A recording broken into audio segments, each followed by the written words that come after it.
Immagini rubate, da cartolina, da tramonto o giù di lì, partendo dalla laguna veneziana con i suoi alberi che si affacciano sull'acqua e che scorrono inesorabili con il loro carico di semplicità. Stepping out to Angelucci's for my coffee beans. Per arrivare al Lido, prendere un autobus che corre in via Sandrogallo, mentre passano le immagini delle case e delle strade. Crossing from the Barracuda. E si arriva così a Malamocco, la laguna al tramonto, l'Ele Vianello non c'è, mentre un ragno tranquillo tesse la sua tela.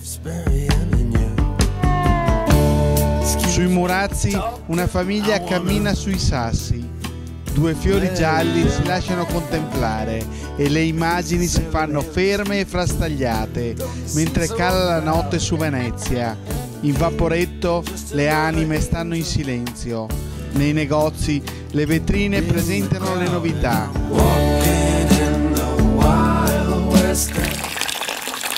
E il rumore dell'acqua che scorre su via Garibaldi diventa un fruscio in lontananza, con fotogrammi ripetitivi non banali, forse interessanti.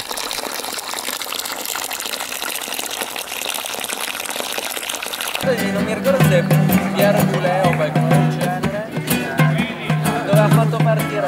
E si va così attraverso la musica di Piazza San Marco. Gruppi di ragazzi e ragazze attendono l'alba, mentre un bisbiglio fra le calli diventa monotonia passeggera, fatta di luci e di scritte.